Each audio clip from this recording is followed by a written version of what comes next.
Hey, this is Andrea. And this is Amanda. I am the sword in the darkness. And you're listening to Girls Nerd Out. I am the watcher on the walls. And now our rewatch has begun. Dracarys. Hey everyone. Welcome to our new people and welcome back to our loyal listeners that we love very much. It's me, Amanda, and my bestie, Andrea. Hey. And we're excited to talk to you about Game of Thrones Season 1, Episode 7, You Win or You Die. This may be my favorite first scene to an episode. I do not like looking at a deer carcass, okay? No. But it's Tywin Lannister, and we know that Charles Dance showed up to set, and they're like, hey, we need you to gut this deer. And he's like, well, I've never done that before. And they're like, well, do you want to? And he's like, yeah, this is great. Again, we love Charles Dance. So Jaime is there. There's no lion, by the way. There's no Jason Lannister lion. Never forget. Okay, so I will say this. I'm very impressed by the Lannister tents. Like later on you see more of it, but like they did a good job making it look as lavish as you can if you're, at war and on the road.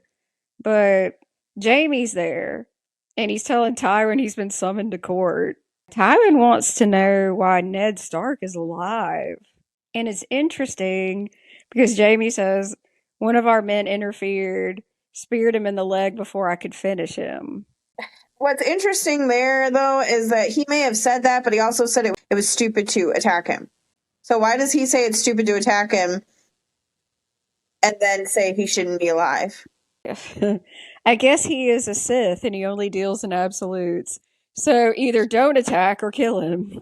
But so what he says after that, though, is interesting because he says the lion doesn't concern himself with the opinions of the sheep. So I'm assuming he's talking about Ned. He's saying Ned is a sheep.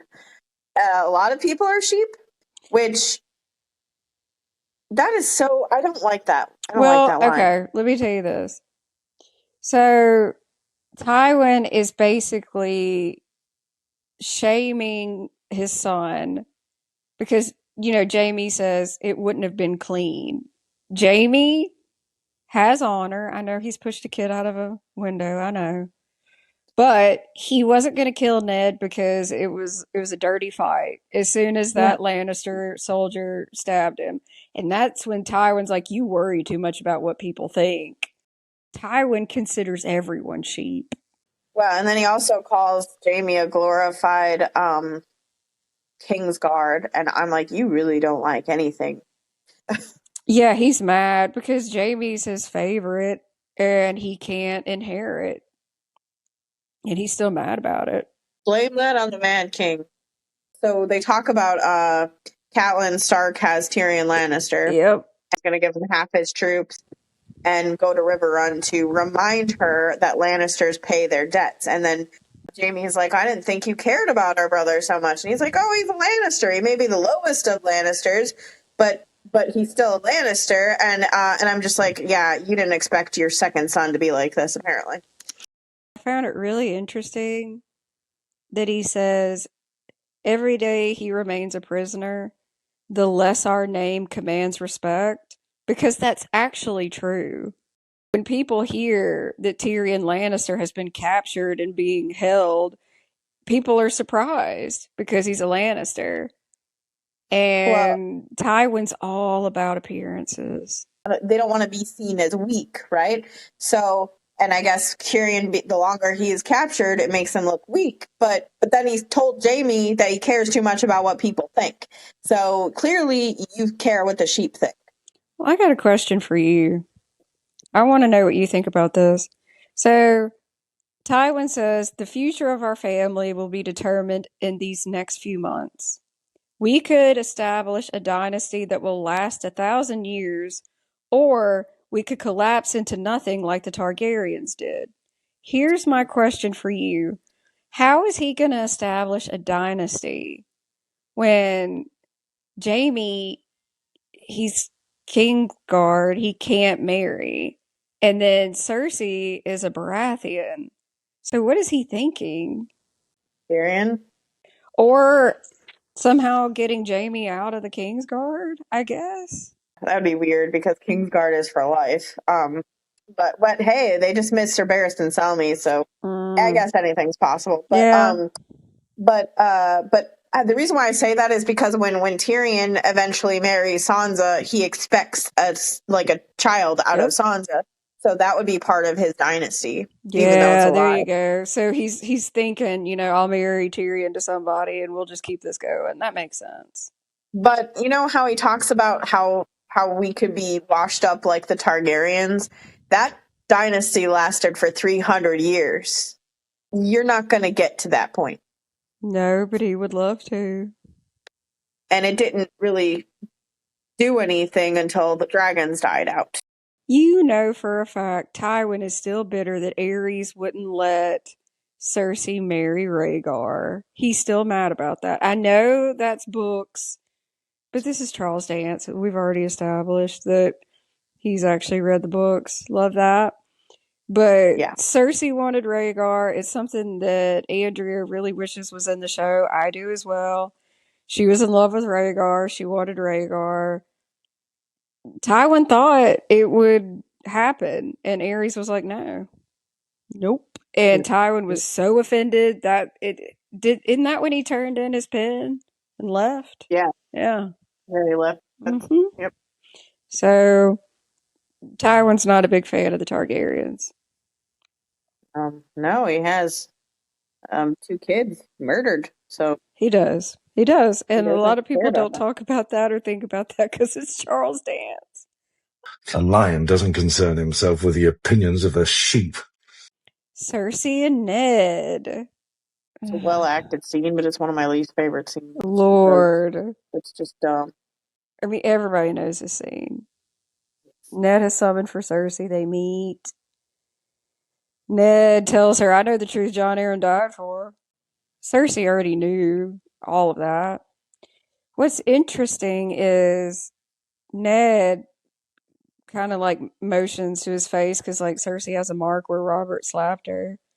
And he's like, has he done this before? And she's like, Jaime would have killed him. My brother is worth 1,000 of your friend. And then we get your brother or your lover. But I like what she says. She says Targaryens wed brothers and sisters for 300 years to keep the bloodlines pure. And, she talks about how Jaime and her are different because they were together in the womb, so they belong together. They were meant for each other. And I'm just like, Targaryens did wed brother and sister, but not in the same womb. No. And you were twins. Like, that's just...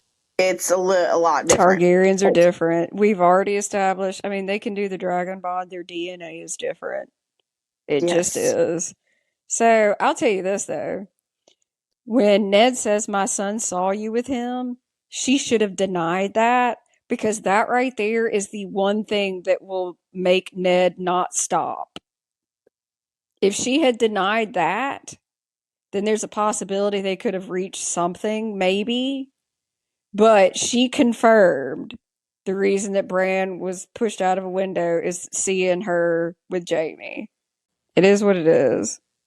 She talks about how, because he talks about the kids, they're being Jaime's, and she's like, yeah, thank God for that, Mm-hmm. And I don't understand. Like, clearly you just never loved your husband, but.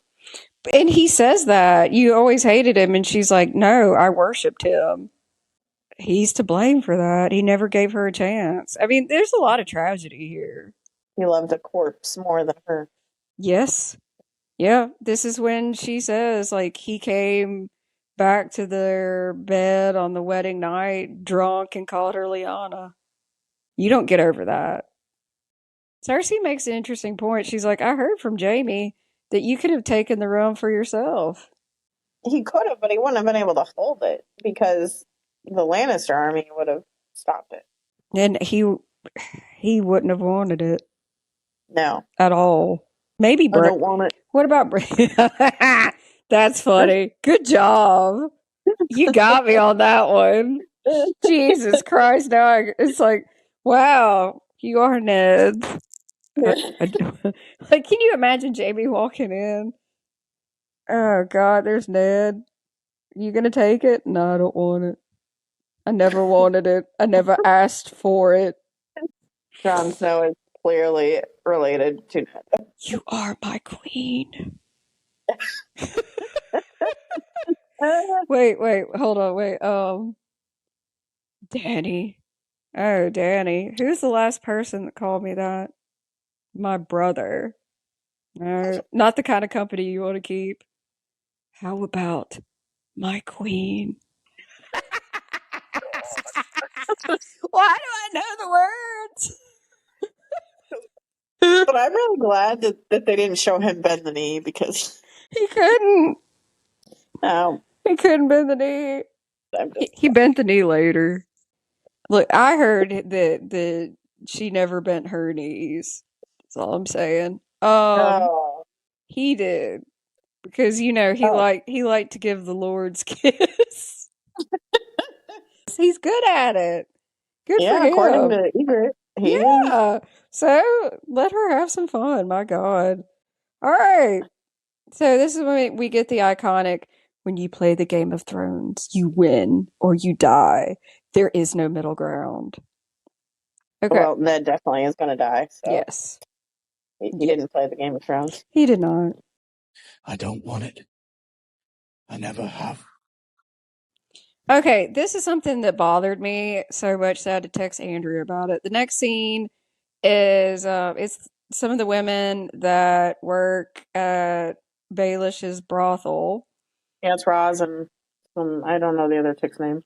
Well, the women that are like washing the children. You're talking about the washing. Okay. I have to bring it up, man, because it's weird to that's fine. me. It's very brief.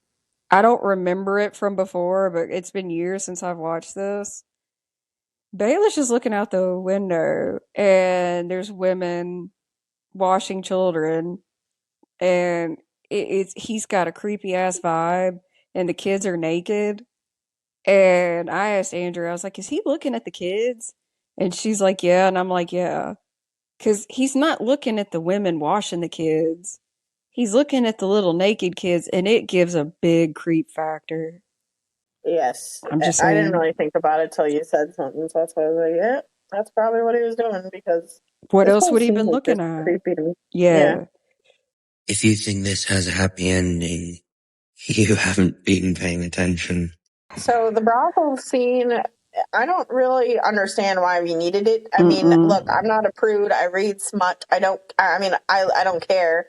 I usually welcome it, but this is not something we needed because it's so Roz is there. She's in King's Landing now, and I don't know the other woman's name, but We don't know. yes, you only see her one more time after this, I think. But they're trying to get each other off. They're showing him how they do stuff because Roz, I think the other girl's been there before, but Roz is new, so it's like a trial run. And he's talking to her while they're doing it. And he basically is talking about, first he gets upset because they're not doing it correctly. And so he wants Roz to be the man and the other chick to be the woman. And I just thought that was odd. Yeah. Just because of how domineering he was. But during the talk, they were talking about, he seemed like he was really interested in it, and I didn't understand that. I was like, if you're interested in it, why don't you just go over there? I don't know. And he doesn't. Well, he doesn't want to because apparently he said, "I'm saving myself for another," which is Catelyn. But he doesn't say Catelyn's name. He just because Roz is like, she must be very beautiful, and he goes, "No, impeccable bloodline." She is definitely not beautiful, I guess, that's weird because she is pretty in the show. That was a weird statement. And then, honestly, when he looks like he's into it with them, I don't think he's into them. I think he's into Roz acting like a dude and like it's a Taking power. it on. Yeah, it's like a power thing.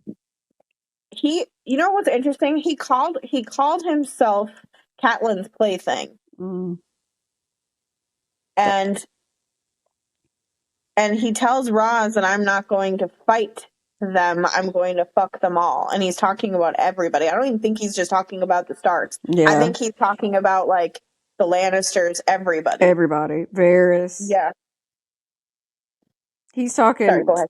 He's talking about the North, Varys, the Lannisters. It's just everybody. Everybody. He's the first person to want to break the wheel. Yeah, and then he wants to control the damn wheel. I got a question for you. I love asking you these questions. You know how he's talking about Kat and how she would tell him all her secrets and stuff? Yeah. Kat knew he was in love with her. You can't tell me otherwise. Yeah, I believe she knew, and she used that for her own gain. Okay, thank you. That's what I want to know. I like how he compares he really hated Brandon. Really hated Brandon. And he hates Ned even more because he's even more fascinating. Like, I guess good looking is what he's trying to say. Yeah. So that's why I really want to see what Brandon looks like, because damn. See, I pictured Brandon looking better than Ned, but he's like kind of making it sound like Ned looks better than Brandon, but it's kind of opposite in the book, so I don't know. I want to say, like, he says that about Ned because Ned is not, like, he must be nicer than Brandon. Maybe it's that, yeah. More honorable or something. Because Brandon's kind of a dick, so. Yeah, he's sassy. Also, the reason that we get this, like, very porno scene is because this is season 1 of a fantasy show that they didn't know how well it would do. And this is when they would... What do we call that, Andrea? Put naked women in just to get male viewers. That's all this was. Yeah. And I think the actress that plays Roz talked about how this was one of the most awkward scenes. Because it's weird. It's a weird ass scene. Because they didn't do this intimate scene just in front of him. They did it in front of a lot of people. And I can't imagine. Oh, I did make a note. What? Make sure to tell Andrea that Baelish says that Brandon was a northerner with a jaw like an anvil. Oh, yes. I don't know why I didn't write that down. Yes. He has an impeccable jawline. He's definitely related to Craig and Stark. Just saying. How can a man be brave if he's afraid? And that is the only time a man can be brave, he told me. The next scene is, we get Asha and Theon. I really liked this scene. It's a good scene. It's a short scene, but I liked it. Go ahead, talk about it.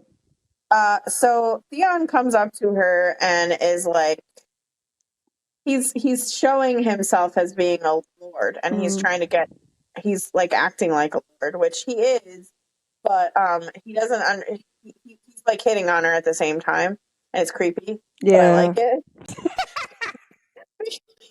because she gives into it a little bit, but she also is talking back to him. So I like that. It's creepy, but I like it. I like creepy. But this is one of the reasons why I hate Theon in the beginning, because he acts like he's better than everybody, and he really isn't. And he wants to be called Lord, and she doesn't call him that, and she doesn't understand why. And he's like, "Well, I'm from the Iron Islands," and she's like, "I've never heard of the Iron Islands. How have you never heard of the Iron Islands?" He's so offended. He's offended because they've been, rulers for how many years, and I was offended because I was like, "How do you not know?" And she also doesn't understand because he's like the son of Balon Greyjoy, so he is a lord. Yeah, but your dad's not dead yet, so you're not a lord. I mean, she makes a good point. I mean, it's a good point. If your dad's not dead, how are you a lord? And he's just kind of like looking at her like, I just like, but she keeps him quiet for a sec, and I like how she says, "So you're not a lord." I just love that.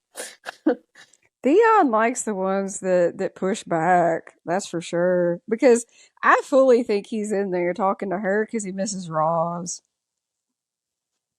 Yeah, that's true. Just saying. And they mention the White Walkers here. Oh God. Look, it's creepy. Don't you think it's creepy when she talks to Maester Luwin about it? It's yes. Because he's like, they haven't been seen for thousands of years, and I wrote 8,000 to be exact. And good job. And I like how she I like how she says there's things that sleep in the day and hunt at night. And he says they're gone for thousands of years, and it makes you wonder why. Like if she said they're not they're not they haven't been gone, they're just sleeping. So it's like, why? Why were they Yeah. sleeping, and why were they, sleeping for that period of time? It's ominous because she says, and they ain't sleeping no more. No. It's so ominous. Which means that the army of the dead and the White Walkers are active before the dragons are born. So, Yeah. show canon, which is what we're talking about, the birth of the dragons did not wake them. So that would mean that whatever activated them, the dragons are the balance. So the dragons didn't cause them to move. They were moving, and that caused the dragons for balance. So Andrea always wants to know what woke them up and got them moving. And I hope one day we find out. I really do. I would love that. They have their own language, and they mock people. So And they recognize nice clothing. yes, apparently. So we really need to know more. So We get to see the wall. yeah, it's Sam and John, and Sam says, "I miss girls." They keep talking about girls. I'm like, is this all you guys are going to talk about? I forgot about I'm that. like, Sam, how many girls did you see? I mean, I guess he was at a castle, so there's a lot. But I mean, I just don't see Sam as being somebody that was like checking out chicks a lot. But he brings girls up way more than John. Yeah, well, I guess because John really doesn't care about that, but like until he meets Egret. I'm curious how he would react to Marjorie. Oh boy. Oh my Um, god, that'd be interesting. now, I never even thought about that before, but I'm like, he needs to see Marjorie now. Um, no, I want him to see Daenerys. That's all I want him to see. Yeah, Okay, but wouldn't that be interesting though? Still, it'd be very interesting. well, you I know think. why you're saying that because we're fans of Val in the books. And Yes. Val speaks her mind. So, like, that makes you think of, like, Marjorie a little bit, like, slightly similar. So, Oh yeah. Oh God, yeah. Marjorie is so talkative in the books. Oh my Mm-hmm. God, she's very talking back in the books. I love that. Okay, so so Sam and John are on top of the wall, and they see a horse, and Sam's like, it's a rider, we need to use a horn. So it's one blow is rider's second. What was the second blow? Wildlings. And then third Third. blow is, well, they don't explain it, but the third blow is supposed to be White Walkers. Yep. And it's Which just is Benjen's horse. for John. John knows that's Benjen's horse, too. You know nothing, Jon Snow. And then it quickly cuts to Renly with blood all over him running out to get Ned. And he's like, Robert, Boar, help. I mean, Renly looks really sad. Joffrey looks sad too. Real Yes, sad. I wrote that. I said this is the first time and probably the only time we ever see him feel bad about something. Joffrey's trying. He's really sad. He's trying to connect with his dad. He knows his dad's dying. And instead of, embracing his child or keeping him there, he says, I was never meant to be a father. And I'm like, damn it. Robert, that's not what you say, and you're dying and you're talking to your son, man. I think, yeah, I think that was wrong, but I also think that Joffrey really loved his dad, to be honest. He wanted his dad to love him bad. So Cersei looks pained, and I'm going to go ahead and tell you, I think Cersei wanted him dead, but she didn't want to watch him die. No. I mean, he even explains that his wound stinks, so it probably smelled in there too. It just, yeah, I don't think she wanted to see him. Yeah, she doesn't look happy. Like, you don't get the Cersei from the books that is just thrilled about it. This Cersei looks like, well, I wanted him dead, but like I didn't really want to see all this emotion. So yeah, and she's worried too because Ned comes in, and she thinks that Ned's just going to bust out with, "Oh, hey, by the way, she's been banging her brother." I wish he did, but it would have Yeah, probably he made the does situation not. worse. Sadly, he does not say that. Robert You tells know how, everybody to get out.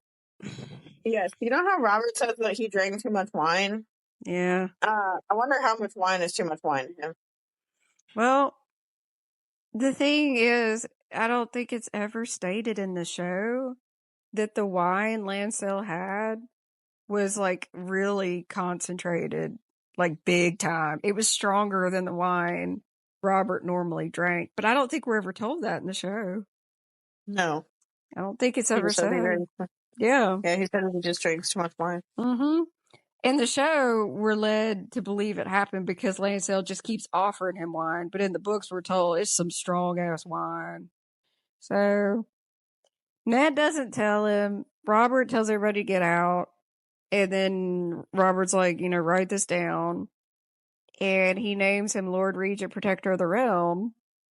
And he tells him to write down my heir, Joffrey. And Ned doesn't write that. He writes my rightful heir. I wish he just would have wrote Joffrey. Yeah, but Ned thinks that he can somehow get rid of the Lannisters. Now this next part, it kind of makes me mad. So Robert says, "The girl, Daenerys, you were right. Varys, Littlefinger, my brother, worthless. No one to tell me no but you, only you." And then he says, "Let her live. Stop it if it's not too late." Then Ned says, "I will." So it took a bore and damn near death for him to calm down enough to realize she's a child. Oh. Kind of makes me mad. I'm glad he said it, but still. You want to say the famous line he says? Robert Baratheon, murdered by a pig. My dad, whenever he talks about Robert Baratheon, that's what he always says. He always says, King Robert Baratheon, murdered by a pig. And anytime somebody brings up season 8, it's the meme, give me something for the pain and let me die. I don't want it. I never have.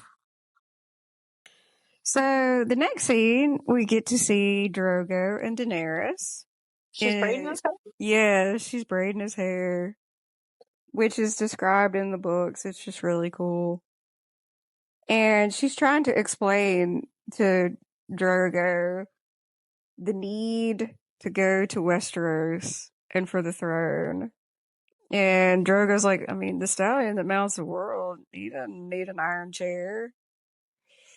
And the Dothraki, they think the earth ends at the Black Salt Sea. They don't trust any water that horses can't drink. So that's a big deal. So he's basically I like how he says, eh. I like how he says a king does not need a chair to sit on.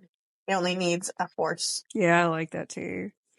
So he's kind of like, it's not a fight or anything. It's just her trying to explain why she wants to go to Westeros and him being like, nah, we got everything we need here. But then we get the market. And I did want to say this. Obviously, like in the books, you get more information. So at Vase Dothrak, it's actually 2 markets. There's an Eastern and a Western market, and they're actually there to trade between each other.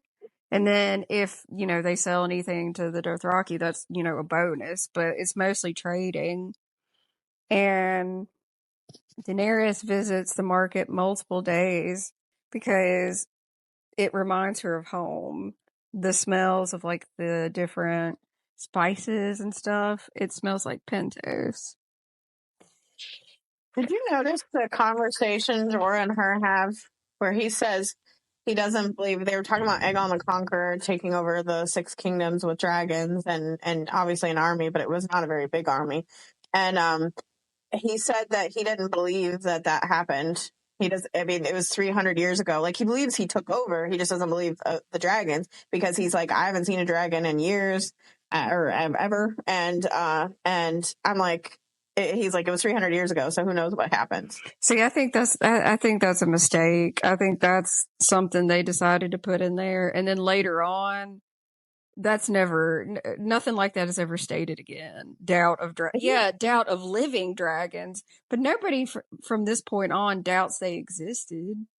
I'm like, how else did he take? Because they literally say how he becomes king and everything. Like, in the beginning, he only had like less than 1,000 men. So how do you think he took over the kingdoms? He had to have used dragons. Like, that's crazy. And it probably was a mistake. You're right, but it's just giving like erasure of history. Like, the Maesters hated the dragons, so maybe they just didn't make it so obvious that happened. You know. I see. That's why I put a star by it, because it just doesn't make sense as far as the writing goes. Because Dragonstone was made by dragons. Yeah. So the throne was made by a dragon. Yep. How else would it have been made? So weird writing choice. Jorah wants to go and check for letters. She wants to go with him, and of course he's like, no, enjoy the market. And he gets his pardon from a little kid, one of Varys's little birds. Yeah. So here's my question for you. Mm-hmm. Varys says it's too late to save Daenerys. So what would Illyrio and Varys have done? Like, that's what I don't understand. There's no letter that goes to Jorah that says save her. Like, I just can't figure out what they would have done without her, because Viserys is gone. I don't know. It didn't make any sense. Okay. See, I just wanted to make sure it didn't make sense to you either. Did he know that Viserys is gone, though? Did he know that? I would say so, because Viserys has been gone for, well, because he's only been gone like an episode. So I'm curious. I mean, depending on how long an episode, like in between, you know, the canon story, like of the show. But I'm like, there's no little birds in the camp, I don't think. I mean, Jorah was there, that little bird. So maybe, I don't think Jorah sent word that Viserys is dead. I mean, maybe he did. Yeah, I don't know how he would. So I guess not. It's just, it's hard to think about it, because like in the books, they know everything so quickly, but in the show, I guess not, because the market would have been the only way to get any kind of word. Yeah. So yeah, I guess they don't know. Maybe they expected it to fumble, and maybe they didn't really expect her to be assassinated. Well, I'll tell you something. It feels weird, because there's no Aegon. There's no Flagon. There's a hole in that plot, because we're missing a character. Oh, there's so many holes in certain plots in the show. Yep. Because Dornish plots. They wouldn't be worried about Daenerys so much with Viserys gone, because they would have Aegon in their back pocket. But in the show, they omitted him, so it is what it is. That was a choice. That was definitely a choice. Yeah, and in the books, it's kind of interesting, because he's adamant about her not going with him when he goes to look for a letter. And in the books, Daenerys thinks that he's probably going off to look for a woman of the night. So, well, I mean, because she's like, why wouldn't he want me to go? Oh, he's probably going to look for a woman. Which, I mean, that's probably what you would think. Yeah. Jorah in the book is a bit different. Targaryens are gone. Not all of them. The wine merchant is interesting. I guess, I mean, he acts like he doesn't know who she is. But until they say who she is. Yeah, but she's got silver hair. I know. So there's that. Well, but I think it's interesting how all this stuff he supposedly sells, like wine, brandy. I would not buy wine or brandy from that spot, but then again, that's probably the only spot that looked better than the others. I don't know. Well, Jorah's like sitting back and watching, and he moves whenever the wine merchant switches the wine out. So I guess he knew what would happen and how it'd be set up. He made it too obvious. He made it way too obvious. He really did. Oh, let me get you something better. Way better. This is not fit for a princess. I'm like, okay. I wouldn't trust you, but, you know, it is what it is. But Jorah has... So Jorah gets up there, and because he wants Daenerys to pour... he gives her a cask of the wine, and Jorah realizes it's poison, or he thinks it's poison. So he goes up there and has a guy pour some wine to open it, and then he sniffs it, and he's like, "Hey, this is." The other guy's like, "So this is good, right? It smells good." And he's just like, "Here, you drink it." And he goes to drink it, and then he dumps it, and he runs. Like, what a good plan, dude. I don't know what he thought he was going to accomplish there. I don't know. But Jorah grabs Daenerys and pulls her out of the way, and Ricardo goes after the wine merchant. We love Ricardo. I love him. You're learning to talk like a queen. Not a queen. A Khaleesi. You know what's interesting is how they all thought Jon was going to be a steward. Or no, a ranger. Jorah Mormont tells them, like, hey, this is it. You're going to go pray, or you're going to go pray, you're going to go off in your little things, and then we're just going to move on, kind of thing. And Jon says that he wants to go pray because he prays to the old gods, not the new gods. And so he wants a weirwood tree, and they apparently have a weirwood tree out past the wall. And Sam stands up and says he wants to go with him. And he says that he believes in the old or the new gods. But he wants to, this is because they're all one house now. They're all like one family. And what's interesting is how Jeor Mormont said that. Sorry, I think I called him Jorah before. I meant to say Jeor. Jeor Mormont says that they're all one house. They're all one family. But then Thorne says, because your dad believed in the new gods, why would you disrespect that? And I'm like, and Sam's just like, because you're all my family now. This is that's not my house anymore. This is. So it's like, why is he asking him that if they're all supposed to forget about their family? Thorne's an asshole. And it's really sad because Sam basically explains the new gods have never done anything for me. Maybe the old ones will. And that made me sad because it's sad. The new gods suck anyway, so I get it. Sam's father is evil. He's just... Look, damn it. I don't hate Sam. I never hated Sam. I never wanted to. I'm mad that he had plot armor thicker than Aegon's Valyrian steel armor. And if you know, you know. But like Sam himself, he has had awful things done and said to him, and I feel very bad for him, and I can't imagine. But I mean, him saying that, I mean, it breaks your heart. It does. Yeah. So so Jeor names everybody where they're going. Like, Ryan's going to be a ranger, Pip's going to be a steward, Sam's going to be a steward, and Jon. So we all think Jon's going to be a ranger because he's really good at sword fighting. Nope, he's going to be a steward, which I know he gets upset about that. And yes, he acts kind of like bratty, but I understand. I understand why. But I also feel like a steward makes sense. It does. Even though he's terrible. It makes sense when Sam explains it, actually. Yes. And that was real smart of him to explain it that way because it's the truth. Yeah. And he ends up doing stuff beyond the wall that he never probably would have done otherwise. Mm-hmm. So if he wasn't with Jeor. But they were naming where they're all going. Like, I think the stewards go with Bowen Marsh. Yeah, Bowen Marsh is a steward. I can't stand Bowen Marsh. We don't get him much in the show, but he's a horrible person in the book. Awful. Books. Ugh. And they mentioned Darren. Darren, the singer, is also a steward, and we never see him again. He's going to Eastwatch. Yep. And Darren, the singer, plays a bigger role in the books. Yeah, he sucks too. Yeah. He And plays a John, much bigger role. oh yeah, he's interesting. He marries a bunch of people. I mean, well, 2 people. Doesn't he have 2 wives?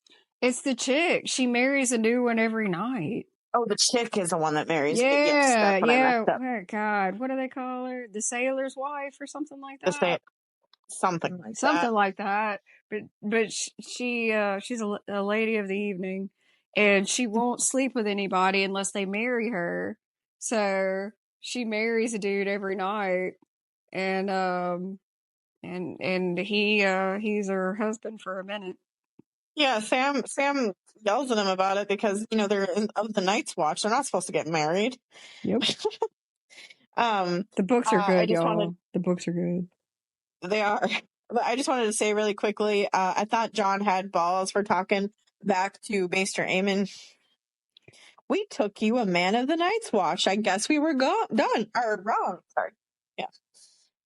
I mean, I love Maester Aemon. It is. I put a smiley face by his name. I was like, Maester Aemon, smiley face. Like, he's so wise.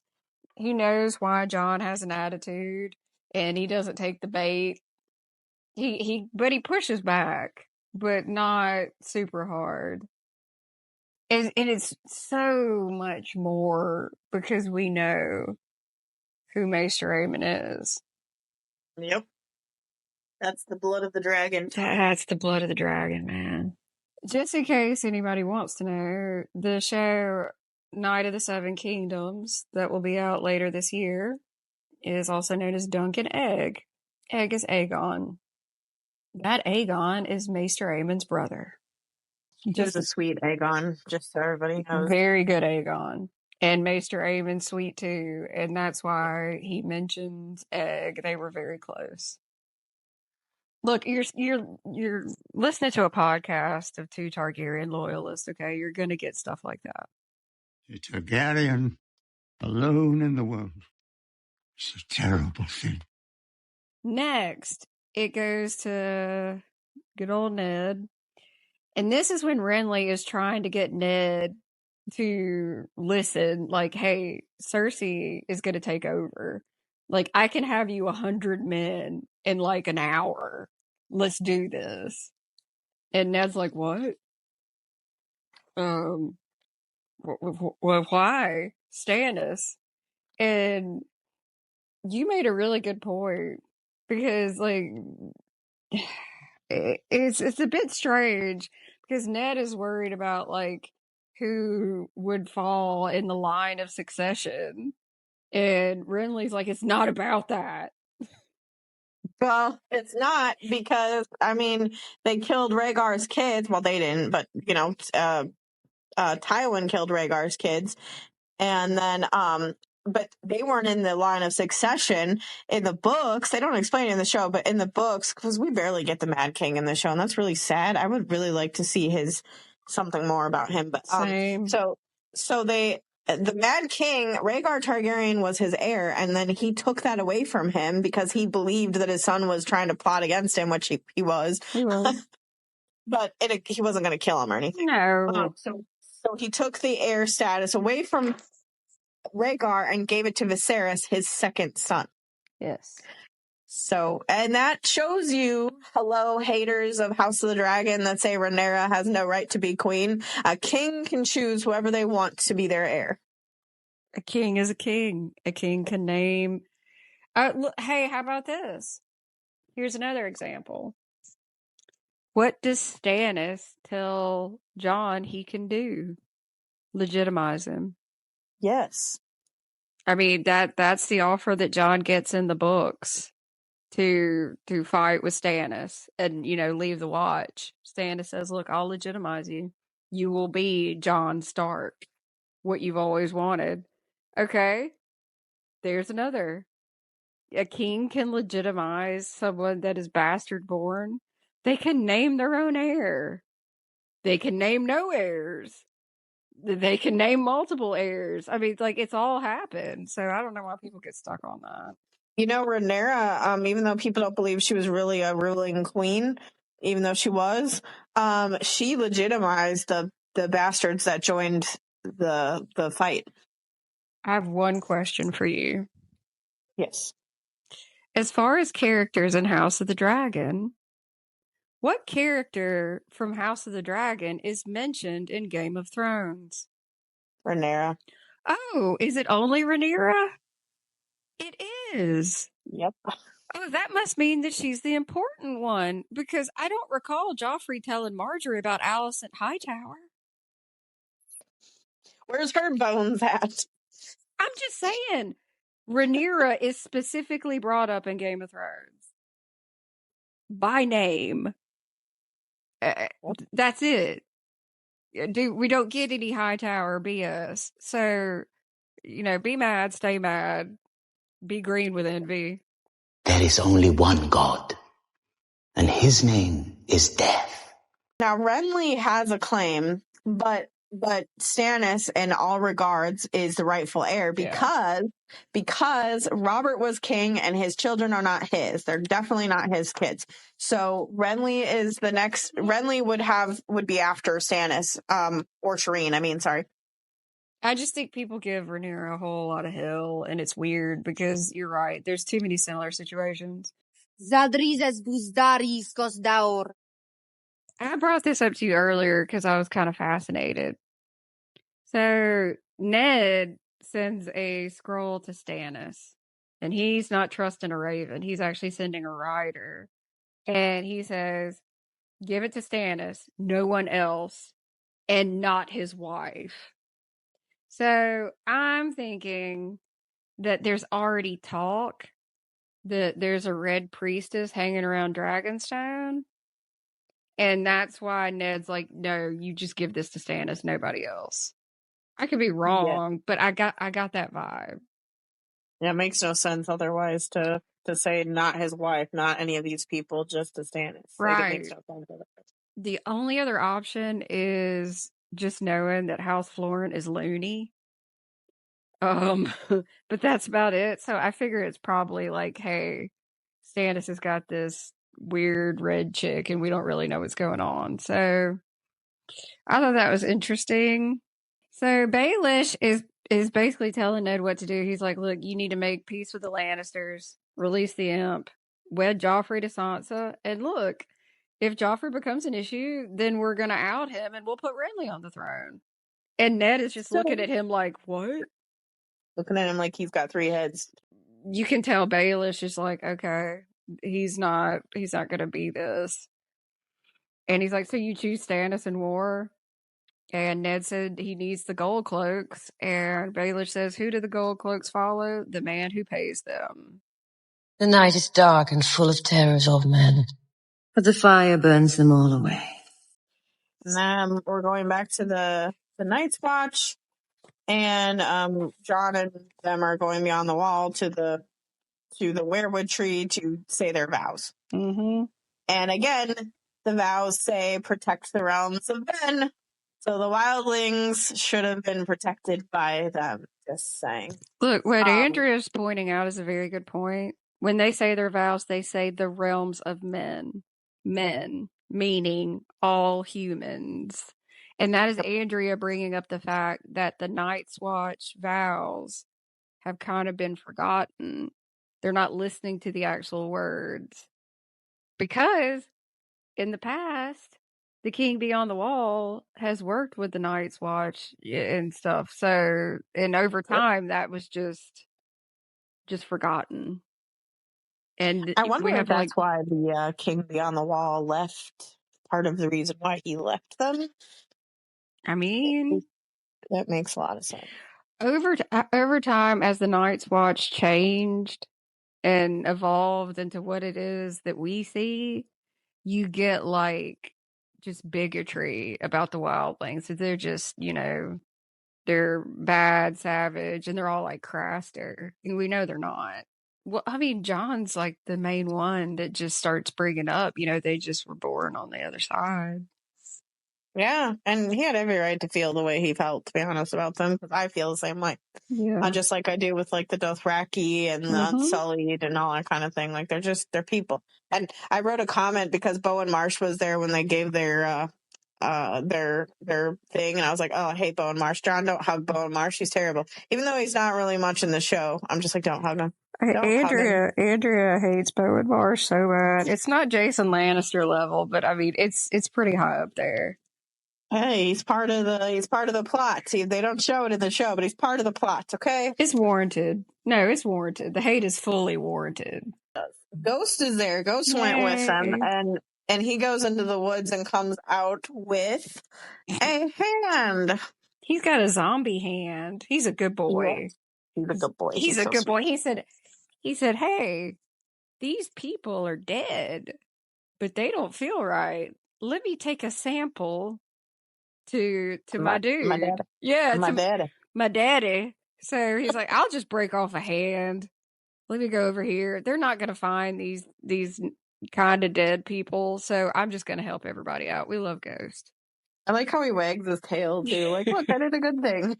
Hey, Dad, this hand is weird. Check it out. I mean, he got his attention. He got everybody's attention. He's like, hey, boy, what you got there? Oh, shit. And then he's like, I don't want it. I'm just kidding. I never wanted it. I never asked for this ghost. I don't want it. Daenerys and Jorah. And yeah, let's talk about the Mad Queen. Oh, the Mad Queen that actually still has feeling for this wine merchant that was going to have her poison with her baby. She's like, what's going to happen to him? I mean, come on. You know what I mean? She seems sad. And Jorah explains he's going to be leashed to a saddle and forced to run as long as he can. And then she's frustrated. She's like, Viserys is gone. Why won't Robert just leave me alone? And Jorah's very honest. He's like, he'll never leave you alone. Ever. And she says, he will not have my son. And Jorah says, he will not have you either, Khaleesi. Did you see the look on her face, though? Like, oh, I didn't even think about me. Like, kind of. Yep. It was interesting. It's very interesting. It's foreshadowing, 100%. Yes. Because she forgets about herself, that she's important, and Jorah reminds her of that. Because we like show Jorah very much. You know what? I want you to talk about Drogo coming in and that emotion. Because, Andrea, like, as far as, like, when you talk about chemistry, that is your area. He didn't look, he comes in, they show all of them come in, but he's the one you focus on because he's the leader, and he doesn't look at anybody but her when he first walks in. Because, I'm sure he's like, I mean, you don't really see his eyes move up and down, but I know what he's thinking. He's like, okay, she's okay. Like, everything's okay. And then he goes over to the wine cellar and is pissed off. He takes, I mean, I didn't write all his speech. I'm sure you did, but I did write bits and pieces that I liked. So yes, I wrote the whole damn thing. It's fine. First, though, really, really, really quick, Drogo goes over to Jorah. Yeah, he goes over there and thanks him for what he did and offers him any horse, and that horse will belong to him. I think that's really nice. Did you notice, though, Drogo says real quietly to him, I make this gift to you? It's because the Dothraki don't do gifts. Like, he said it quietly. He did. Yeah. He said it quietly. See, that's another thing. Drogo's different.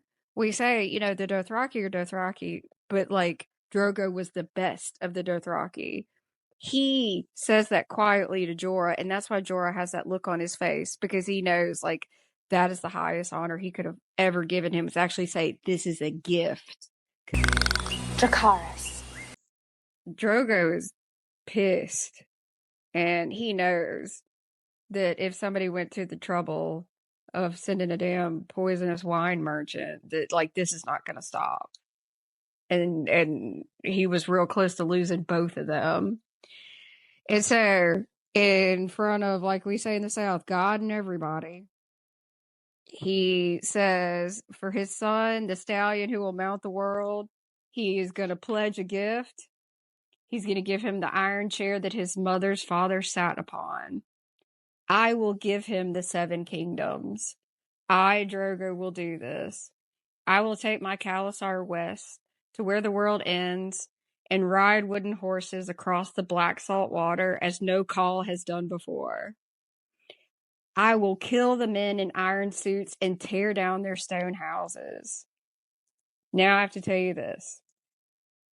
This speech, specifically the part that I just said, this speech in one way or another is stated 3 different times. The part that says, I will give him the 7 kingdoms. Later on in the series, when Daenerys is on Drogon and she is speaking to the Dothraki, she says, will you give me the 7 kingdoms? Drogo says, I will kill the men in iron suits and tear down their stone houses. And Daenerys remembers these words because that is what she asks. She says, will you kill the men in iron suits and tear down their stone houses? And then in the last episode, the same speech, but it is, you have given me the 7 kingdoms. You killed the men in iron suits and you tore down their stone houses.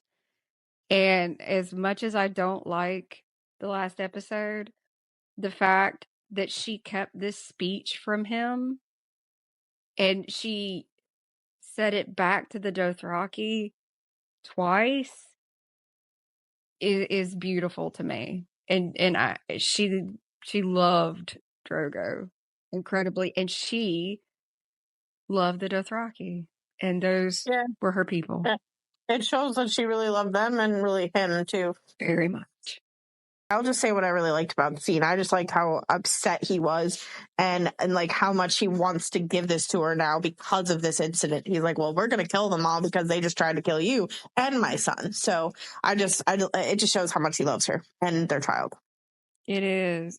And he does say something problematic because he says that they're going to do something to the women and take the kids as slaves. He says that. He's very angry. And at the time, yeah, I think he meant it. But we'll talk about that in regard to the next episode. Cause that's what's confusing because so she doesn't really react to what he says there.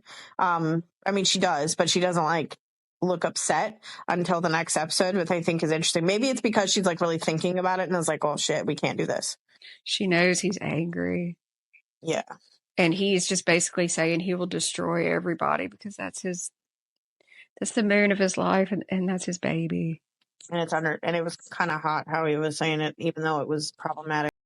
Oh yeah, no, I don't want Jason Momoa to come in and tell everybody that he's going to tear the world down for me. No, not me. No. Come on. Come on. I did make a little note really quick.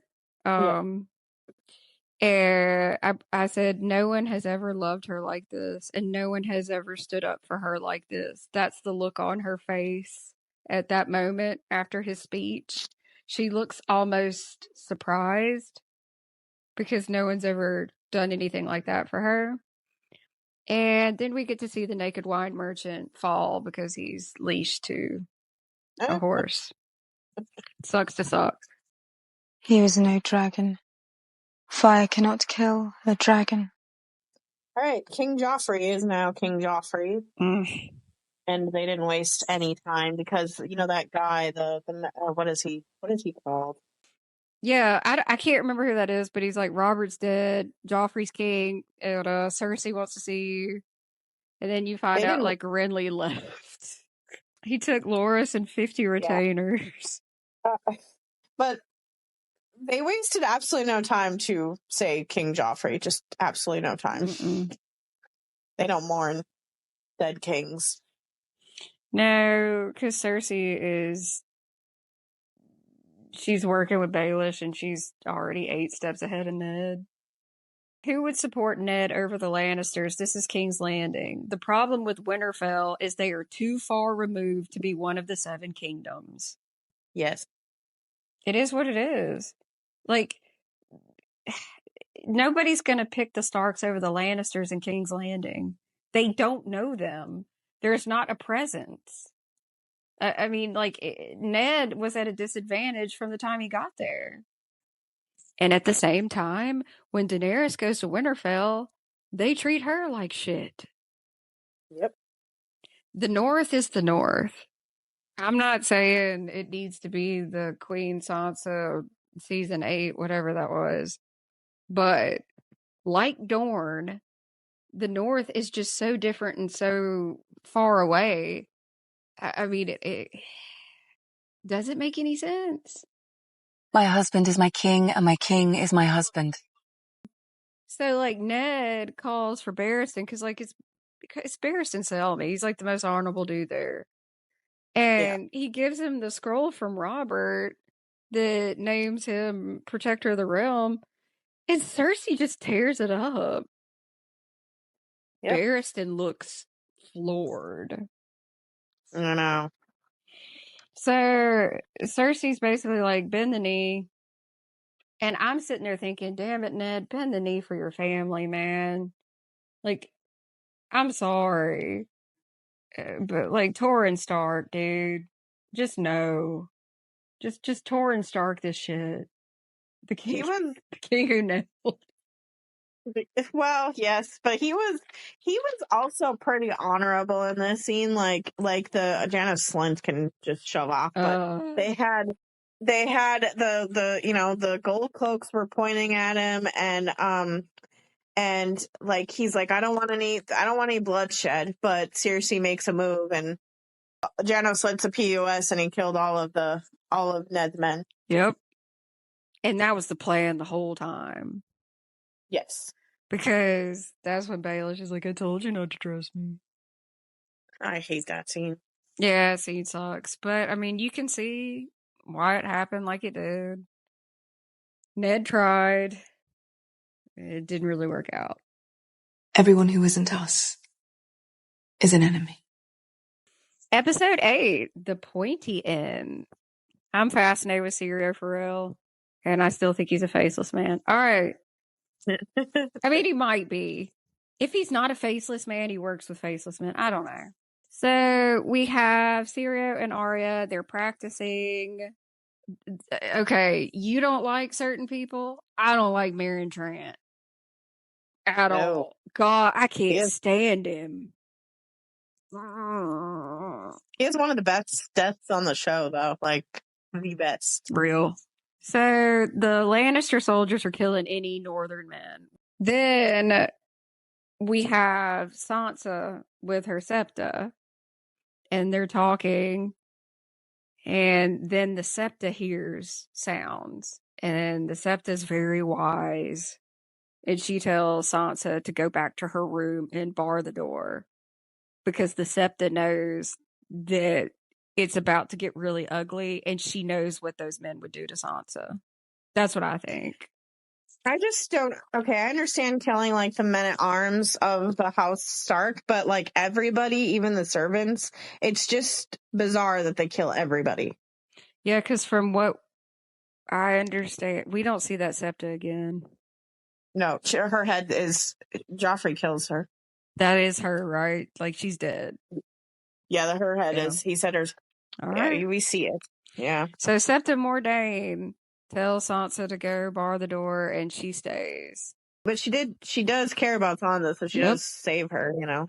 Yeah, because that gave Sansa time to go. And that's what she did. She sacrificed herself. Doesn't really matter, though, because she gets taken by the Hound. So it goes back to Arya with Syrio, and he's teaching her the lesson of, he said he was going to go right, but he goes left. And he's like, yeah, well, now you're a dead girl. And she's like, only because you lied. And he said, my tongue lied. My eyes shouted the truth. You were not seeing. Again, that's why I think he's a faceless man. That is so something a faceless man would say. What's interesting, though, is that he says watching is not seeing, dead girl. The seeing, the true seeing, that is the heart of swordplay. Then, yeah, Meryn Trant. Well, Arya almost goes with them, and Syrio is like, well, why would Ned send Lannister men? And then Arya is like, and she she sees, you know, like what he just taught her. Like, pay attention. And she realizes, yeah, there's no way in hell my dad would send these. And she gets an attitude. She's like, I don't have to go with you if I don't want to. And then Maren Trans like take her. And so Syria calls him out and is like, are you men or snakes? So you threaten a child? And then one of the soldiers calls him a foreign bastard. Syria tells Arya to run to her father. And she refuses to go for a while because she wants him to live. And she's like, come with me, run. And Syria says, the first sword of Bravos does not run. And I teared up. Syria says to Arya, what do we say to the god of death? And Arya says, not today.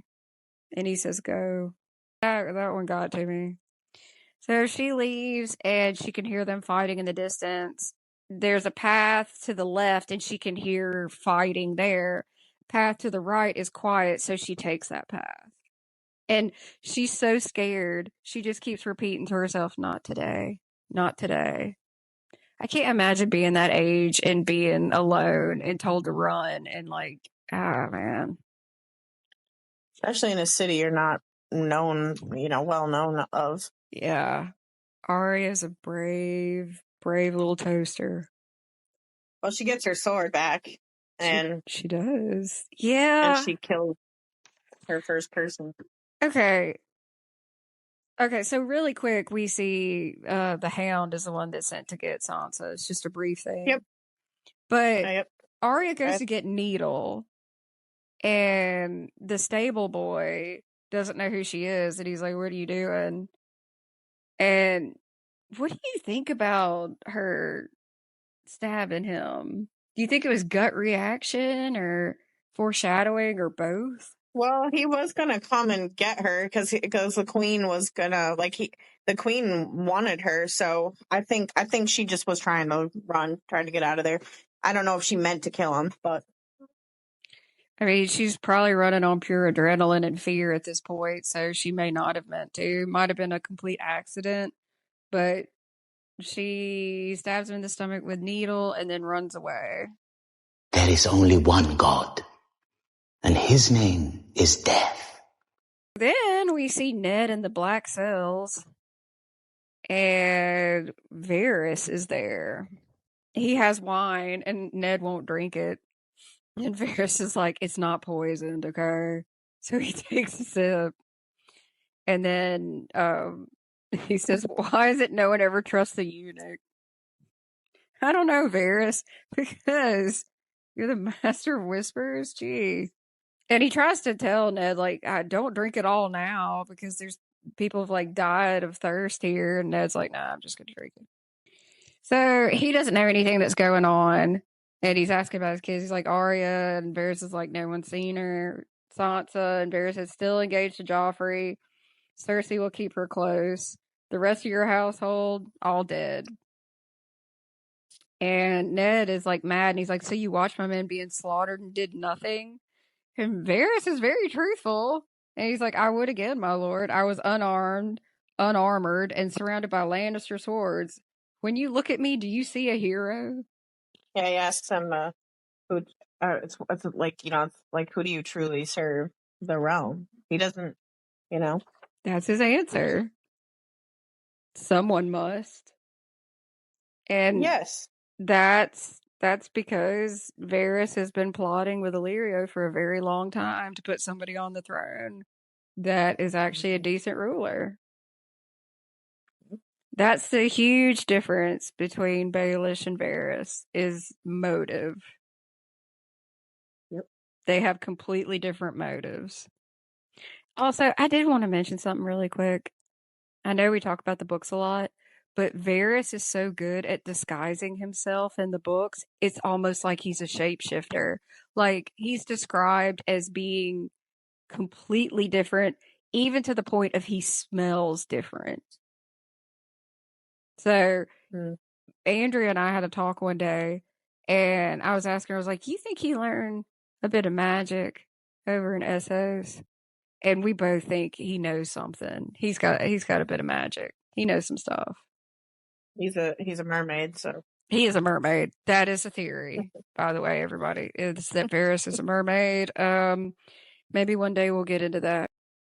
The night is dark and full of terrors of men. Where we go next? Castle Black? Yeah, because they found Benjen's party that went with him, but no Benjen. We see they're all dead. But they haven't seen Benjen. What do you think about what Sam notices? That they don't stink? Yeah. So they must have not been dead for a long time? It's very interesting that he's the only person that notices they don't smell. And because he says, like, there's no smell. If they've been dead for a long time, wouldn't there be rot? And I made a little note, because you know how you said that instead of sending him to Castle Black, like, they should have sent him to the Citadel? And I know we don't like maesters, but Sam's pretty smart, and he would have made a good maester instead of sending him to Castle Black. John says that they should be burned, which, yeah, but Mormont says that he wants Maester Aemon to examine them first, which makes sense. How can a man be brave if he's afraid? That is the only time a man can be brave, he told me. The Lord Commander has a note from King's Landing about Ned. So he tells him about it, and he has him get some ale to sit down and listen to him say that your dad was arrested for treason, and John wants to do something about it, which is understandable, but he can't. But even your Mormon says don't do something stupid, and he's like, my sisters are there. That's the first time he said sisters, not just sister. And by the way, one of their sisters doesn't even really consider him a brother at this point. Nope. I will answer injustice with justice. Then we go to the Red Keep. Sansa is seated in front of Cersei, and there's Littlefinger, Varys, and Pycelle. And Varys is actually trying to help Sansa. He's basically trying to say, like, yes, your father was proved to be an awful traitor. Like, Varys does these little subtle things to try to, like, push her to do what Cersei wants, because he knows, like, if you don't do what Cersei wants, you're good as dead. You know what I don't understand about this world, though, is, like, Cersei basically says you're a traitor's daughter. So why should I marry Joffrey to a traitor's daughter? And I'm like, why do you blame the sins of the father on the children? That just doesn't make sense. I just think Cersei's playing on Sansa's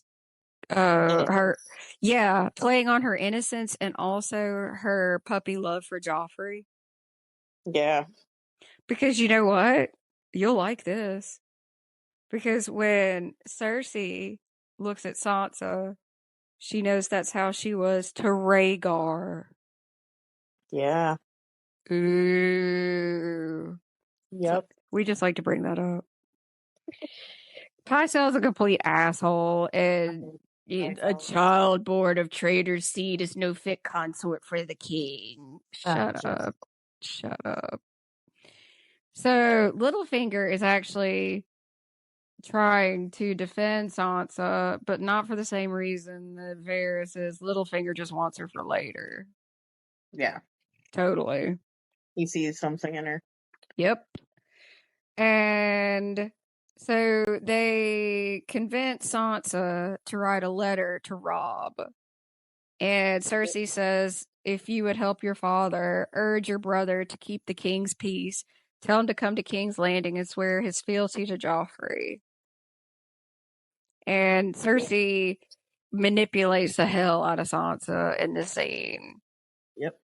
And when Sansa, like, hesitates, Cersei's like, you disappoint me, child. We have told you of your father's treason. Why would you want to speak to a traitor? So they just pressure her. That's why I can't blame her for what happened. So, No, she's a kid.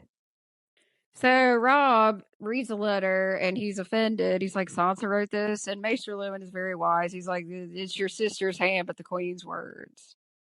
Robb says, call the banners. What do you think about that decision? Do you think that's haste, or do you think that's reasonable? No, I think it's reasonable. They have their lord, their lord. I mean, that's a warden of the north. Yep. Like he is the lord. So I wouldn't say Lord Paramount, but he is the ruler of the north. So I would definitely call the banners. He's not gonna. A Stark cannot go to King's Landing alone. No, because he knows what happened to his uncle and his grandfather. Yep. So it's so if you're Rob right now, Rob is sitting in a position where his brother's been paralyzed by the Lannisters. His sisters are, some sort of prisoners. His dad named a traitor, and he has no idea where his mom is. I'm so glad Kat decided to arrest Tyrion. It really worked out well. A lion doesn't concern himself with the opinions of a sheep. After that, we do see Kat. And this is her finding out about Ned as well. The thing is, it's a really funny scene, even though it shouldn't be, because she was like, "You've had this since dawn," and Lysa's just like, "Well, it wasn't addressed to you." Lysa doesn't like Kat the way Kat thinks she does. Okay, so what? Okay, so the whole scene is very interesting because it's gross because she's her son's like hungry and screaming for her boob, and it's just gross. Yeah, I don't know. She's like, "Go, I just fed you," and then she tells him to go get sent off to a bath, and I'll feed you after. I'm like, if he just ate, why does he need to eat right away? Like that's just why is food in him. Why is this 8 to 10-year-old kid just wanting to suck on his mom's boob like 24/7? Like, what is going on? I don't know. And she thinks it's funny that Rob wants to start a war. She's a loon. She's like, your son's going to play at war. And basically she's saying nobody is going to, like, the Vale isn't going to help out, which is funny because, like, she's like, she said it was her husband's war. It's not his war. It's his son's war. Yeah. But what does the men of the Vale, what do the Knights of the Vale need to protect Lord Aaron from? Because nobody is coming to the Eyrie. In the show and in the book, she's paranoid as hell, and we find out later she's not going to do a damn thing to jeopardize Baelish coming there. No. And that's what this is all about. She is not going to let Kat drag her into a war that Baelish didn't tell her to get into. She just does what he says. Knowledge is power. Power is power. Tyrion. Tyrion and Sabran of the Blackwater. Why are they on the road? Why are they on the fucking road? Why? And they're being loud. On the road. Well, Sabran tells them to be quiet, but like he's loud too. So it's like you're both. And you know what's interesting? He never really gets anything until Highgarden. Tyrion's always like, we always pay our debts. You're gonna get double or triple what, like, whoever offers you something, you'll get double or triple with me. And I'm like, he never gets his castle. I'm like, yeah, he almost does because he almost marries Lolly Stokeworth. Yeah, we only got her for like 2 seconds. Yeah, it was like 2 seconds. But I mean, make no mistake, if anything related to A Song of Ice and Fire called either of us for like a 2-second scene, we're in. Yes. For free. Follow your favorite podcasters on all social media at Southern Mother of Dragons and at the Princess of Dragonstone. Hey, Hill Tribes. We get to see the Hill Tribes. Yeah, talk about the Hill Tribes. You like those. You're so savage. Well, because it's Shaga, son of Dolph. And then, I like Tell the truth. Tell the truth. It's because there's a possible link to some Hill Tribes in Daemon. Tell the truth. Well, yes, but they also remind me of the Vikings, how they're dressed. Yeah. So they just look cool. They do. They're cool. Shagga, son of Gulf, and then what were the other names? Timit, son of Tinnit. Yep. Timit, and then there was a chick, I forgot her name, and then I like how they just like, and Sabran, son of somebody you wouldn't know. Yeah, I just love that. It was pretty funny. Okay, so basically Tyrion, Tyrion calls himself Tyrion, son of Tywin, and that he's from Clan Lannister, which I'm like, you're not a clan, dude. You're not a clan. No, but it's pretty smart to start talking like them so they'll understand. He's pretty quick. He is. But you know what's interesting is that he's like, hey, don't kill me. You can have our goat. You can share our fire. But if you come with me, I'll give you the veil. Mm-hmm. And I'm like, what rights do you have to give the veil? You don't have any, but it's smart to offer it. At this point, I think he's just trying to stay alive, I guess. Yes. But that's basically, they're going to go with Tyrion to see his father. Mm-hmm. Because, they can tell Tyrion's rich, because I think Tyrion gives one of them a ring, and it's like, yes, a lot. No. The things I do for love. Okay, so after that, we go back to the Night's Watch, and so I don't know what they're doing. They're like cutting meat. It looks like Jon and Sam. They must be on kitchen duty, I guess. Well, Thorne comes in and he's laughing. It's a really small scene, but he's laughing and he says, "Look, it's a traitor's bastard." And I'm like, what? It's awful and cruel. Not only a bastard, but a traitor's bastard. It's awful. Well, and Jon, of course, probably shouldn't have reacted the way he did, but I understand because, he's like, I'm going to go attack you for saying that because my father, Ned Stark, would never be a traitor. That's just not his personality. And so Jon, rightfully so, gets upset, and Jeor Mormont basically tells him he's grounded. Look, coming from me and you, there are situations where I would have to hold you back if somebody said something about Rhaenyra, and you'd have to hold me back if somebody said something about Daenerys. So we understand, Jon. We understand. Yes. We get kind of fiery too. That's why he's the blood of the dragon. Blood of the dragon, man. Just like we are. But I just like how he basically gets grounded. He's grounded. With his dog. You and your dog are grounded. Both of you. But yeah, so we see Ghost, and Ghost is like really upset, and he's like yelling and, saying, hey, we need to go. Something's going on out there. I love this scene because I wonder, do you think Jon was maybe possibly warging in that part? I am going to say yes.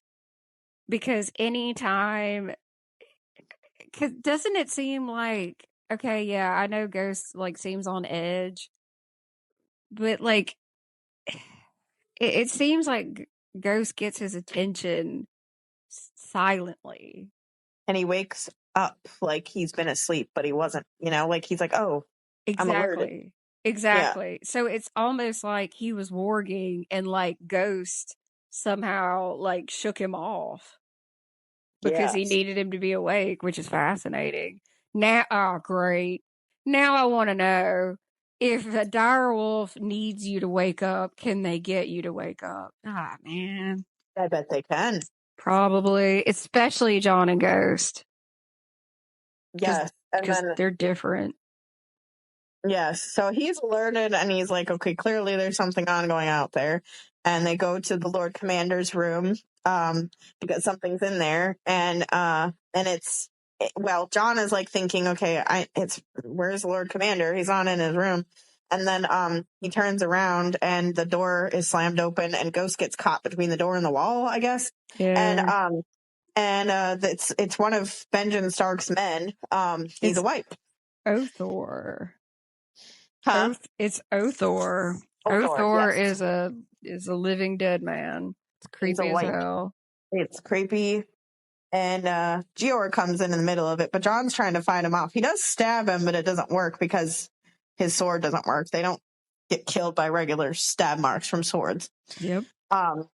And he sees that Jeor Mormont has like a torch, I guess is what you want to call it. Yeah. And he picks it up and burns himself and throws it at the white. And it works. Yes. Very quick thinking on John's Very part. smart.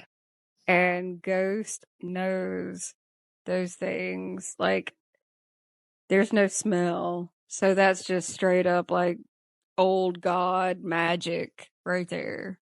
Straight up. I love it. I love it. Yep. Because you can say, oh, he smelled something fun. No. Sam's already said they don't have a smell, so that's not what it was. Ghost knew. Valar Morghulis. The next scene is the country of Lazar, and the Khalasar is sacking the village. They're pulling down a statue, they're killing people, and Daenerys is with Jorah, Ricardo, Dorea, and Eerie as usual. And she's so innocent. She's like, what did they do? And Ricardo is like, landmen make good slaves. And basically says that Drogo will make a gift of them to the slavers. And then the slavers give them gold and silk and steel. And Jorah tries to point out gold hire ships. Yeah, I was going to say she didn't understand why they needed gold because they don't need gold, but they do to get ships. Yep. This is the fastest way to do it. Exactly. This is Drogo enacting his plan to get ships to go take the Iron Throne. So they're walking through like the ruins of the village, and she's incredibly uncomfortable. And the women are getting abused, and Daenerys is just like, Jorah, make them stop. And he's like, Khaleesi? And she's like, you heard me. And Jorah is like, these men have shed blood for their Khal, now they claim their rewards. And she is completely disgusted and irritated. And Jorah says, Princess, you have a gentle heart, but this is how it has always been. And she says, I do not have a gentle heart, sir. She's starting to get irritated when Jorah talks to her like she's a child. So she says, go stop this. And Jorah rescues who we know in a minute is Miri Mazdur. Yes. I know. Every time she comes on the screen, I can't. I'm just like, ugh. And Daenerys is like, all of them. And Jorah's like, you can't claim all of them, princess. And Daenerys says, I can and I will. Which I would like to point out is beautiful because when she meets Jon Snow, much later, she says she will rule the Seven Kingdoms. And in that speech, the end of it is, and I will. And it sounds almost the same. And that just tickles the mess out of me. All right, so this is super interesting. So the Khalasar is pissed because Daenerys has claimed a bunch of the women as hers. And they're complaining to Drogo. And Drogo, you don't know which way he's going to go with it, to be honest with you. That's what makes it so interesting. And so Daenerys offers a pretty decent option, I guess. She's like, well, why the men that mount the women, why don't they keep them as wives? And this guy, what's his name? Mago. He says, does the horse mate with the lamb? And Daenerys says, the dragon feeds on horse and lamb alike. And Drogo is so proud. He loves it. And he's like, see how fierce she grows? That's my son inside her, the stallion that will mount the world, filling her with his fire. I will hear no more. I don't know if it was just a child. I think that was just her growing, like as a person. Well, I mean, he's thinking of the stallion that mounts the world, and like it's such a powerful prophecy. It's even coming out in her actions because she's getting more bold. Like, he's like proud of her, proud of his son. He's just like, hell yeah, this is great. And he's like, I'll hear no more. And then this dumbass makes a mistake and says, a call who takes orders from a foreign whore is no call. How'd that work out for you?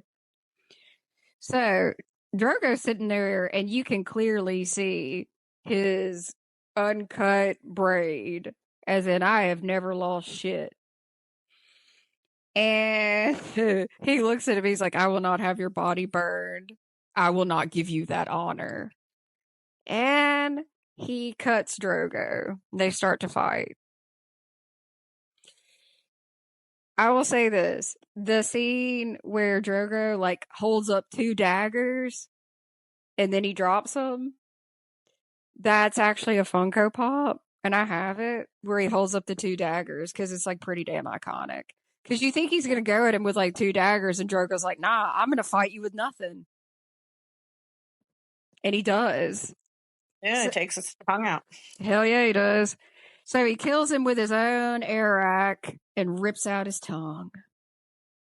Which I'm sure Andrea's okay with, because Daemon would be fine with that. Yes, but you know what's funny? How they yell at him, or they get mad at him because he's taking orders from Daenerys. He married him. You guys were there. You follow him. He married her. Sorry. Yes. It's just to show that part of the Khalasar is not going to budge. They are stuck in their ways, and also it's to make it very obvious how different Drogo is. Yeah. That's true. I get PTSD when he's cut, and then I get PTSD with the scene after that, because it's like, I know. So that's going to be rough for me. I'll just go ahead and tell you. So Miri Mazdor offers her services as a healer because Daenerys is concerned about the cut. Now, I will say this. In the books, Miri puts a poultice on the wound, and she tells Drogo not to drink any alcohol. He does not listen to her. He rips it off because it itches, and he drinks fermented mare's milk. The question is, which we can talk about it later, but if he had followed what she said, would he have been okay? No. And I don't know. I don't know. A life pays for a life. So, yeah, I don't. She probably, if he would have done all that, she probably would have done something else. So, yeah. She was trying to, she just wanted them dead. Yeah. And she explains why in the books. It's because, like, you know, they killed all her people, whatever. We just don't like her. You're a Targaryen. You're the mother of dragons. I need to be more than that. Okay. So, Winterfell, you want to talk about this?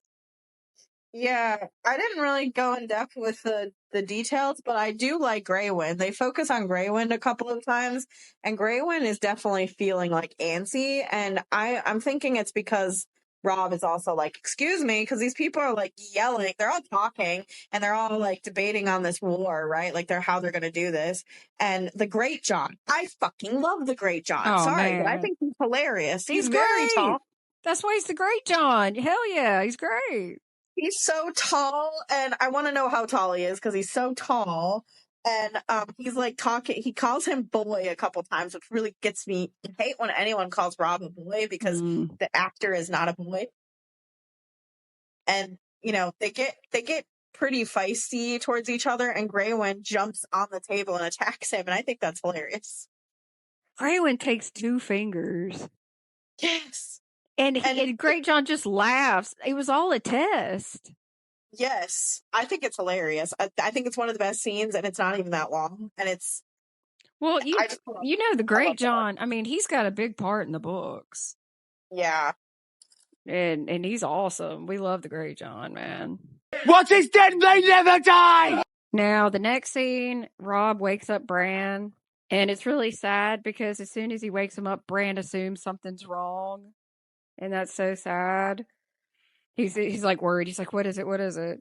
And then he's like, you're leaving. And Rob is going south. And he tells him it's so sad. There must always be a Stark at Winterfell. It's the last scene that they have together, too. They don't ever see each other again. Yeah, it's just actually sad because Bran's sweet here. Yes, but I forgot to say, when the Great John gets bitten by Grey Wind, Bran is sitting at the table and he's looking at them like they're all crazy. I wrote a note and I said he's thinking these are bloody northern. Like he just doesn't understand, I guess. But it's funny. He's just like, when my dad was here, it wasn't like this. What the hell's going on? He thinks they're all crazy, I think. Yep. So, what really got to me is Rob is so tender here and kind. And he tells us to look after Rickon, which is more than what Kat did. Sorry, not sorry. And he actually says, if you don't hear from me, don't be scared. Yeah. Meaning, if I'm in the middle of fighting and I can't get a letter to you, don't assume anything. I mean, it's just really, really heartfelt and kind. And Rob is a good man and he loves his brother. Mentions for him to take care of Rickon. And then your little fave comes out of the shadows. Poor baby. Like he said, they're all gone.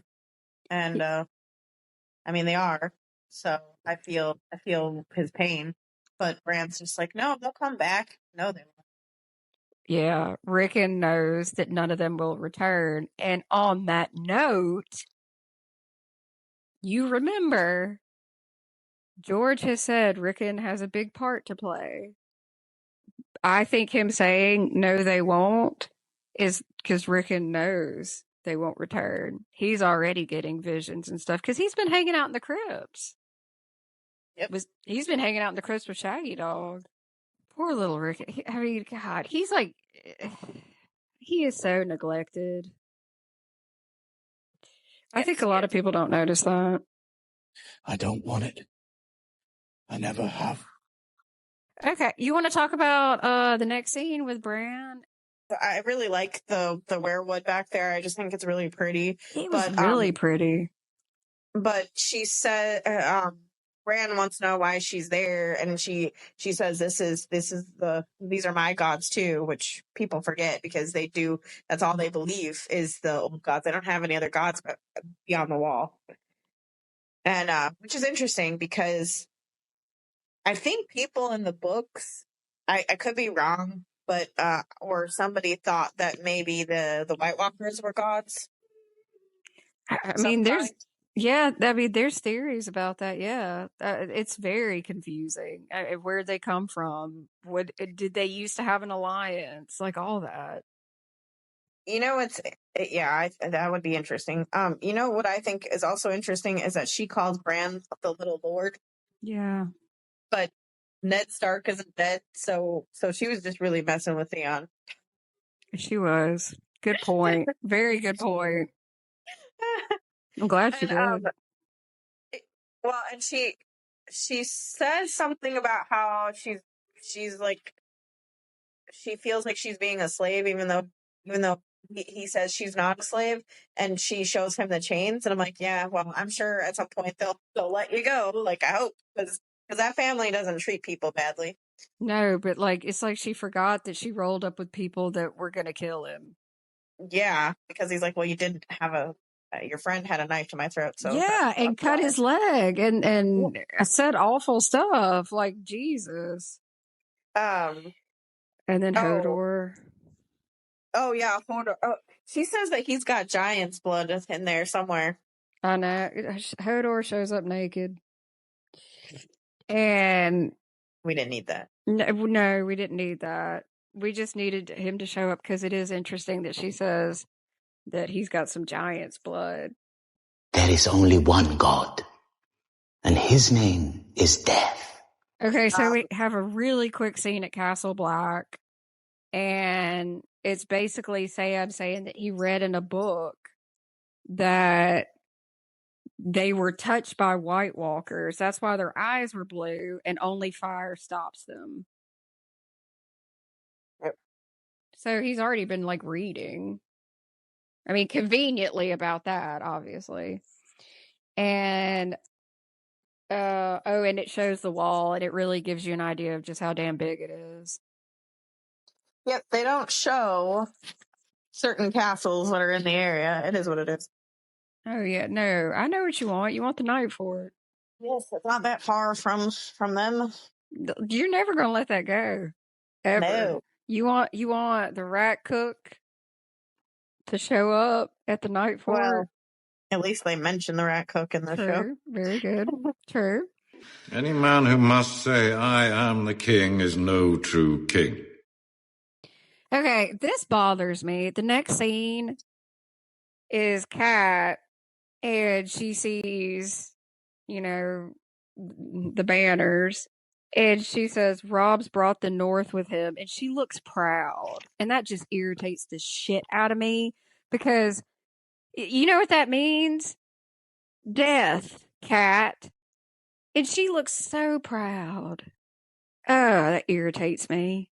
She looks proud, but the way that she says the North, it didn't sound proud. So I thought it was confusing. She doesn't like the North. She doesn't like the North, but she's proud that they all came to submit to her son. Yeah. That's what that is. And I'm like, wow, so you want your son in battle. Who's 14 in the books, by the way. Oh, yes. Oh, Asha does say that all those swords that Rob is taking with him south should be going north, because the real fight's in the north. Yeah. And that's true. So Rob's having a war council, and he's really shocked to see his mom, and he wants to embrace her, but she makes it very obvious not to do that in front of the others. And I put a note and I said, does Kat know she caused this? How dare she chastise him? And Rob shows her the letter from Sansa. Yeah. That's basically it for that scene. Well, yeah, she's basically tells him if you lose, your sister die. Like, if you lose, your sisters die, Ned dies, or she says Ned dies, your sisters die, and then, we all die. So you gotta have to do the war. You're gonna have to do the battle. Great. Yeah, please make him feel more pressure, Kat, because you got so much done in the Eyrie. You've done so well. I'm sorry, I just don't like her. I don't like her either. Ugh. I just think that scene is just wrong. Yeah, and Rob does embrace her after, but did you notice she didn't ask Rob about Bran or Rickon? Yep. Okay, just saying. Just saying. Everyone who isn't us is an enemy. So next we have Tyrion and his clan people, and they're at the Lannister camp, and this is when I really noticed that the Lannister tents are beautiful with all that red. Yeah. It's just money. It just looks like money, because we come from Rob's tents. So, you get the northern vibe. It's like earth colors and stuff and furs, and it's cold. And then it shows like all these like in a row Lannister tents with like the deep red. And then Tyrion goes in, and like the table in front of Tywin is set up with like expensive like goblets and stuff. Lannisters. People are starving in the realm, and he's drinking from expensive goblets. Yep. I like when Tyrion comes in and Tywin's just like, "Oh, so you're not dead." I mean, not. Tywin, yeah, sorry. Yeah, Tywin's like, "Oh, so the rumors about your death not true, huh?" Wow. Okay. So this is something interesting. Tyrion introduces Tywin as Tywin, son of Tydos, and he stiffens. And me and Andrew were talking about this earlier. Tywin is not a fan of his father, And that's probably not the way you would want to introduce him. I don't even know if we have time to say this. Let's just say his father was, different and liked to spend time with lots of women, especially a He specific had a one. lot of women of the night. He had Yeah. women of the night, and then he really liked one and gave her a bunch of jewels. And Tywin was not happy with how his father made the Lannisters look. Well, he gave her his mother's jewels, which is just yeah. It did not work out well for her after he died. And that's one reason why Tywin gets disgusted with Tyrion with brothels. That's an old law that he breaks too, because the widow's law, she should have been protected by the widow's law, and she wasn't. It's a very good point. I mean, wait, because I think they got married. Yes, so yes, she should have been protected by the widow's law. So Tywin takes everything and has her leave naked. It's pretty harsh. All right. Yes. So you also made a good point earlier when we were on the phone, because you said that Tywin kind of underestimates Robb and Tyrion doesn't, and Tyrion makes a good point that Tywin would actually like him. Well, because it's funny, because he's like, one battle will send Robb home with his tail between his legs, and I'm just like, no, he really shows up against him. So don't you love how everybody keeps referring to themselves as the animal that's their sigil, because he's like, the wolf rushes into the lion's jaws. Every scene is that. Yes. I honestly think Tywin would have liked Robb if there were better circumstances, but it is what it is. I told you earlier, I mean, we know he likes Arya. I think Robb and Arya were what he thought his kids would be, but sadly, that's not what we got.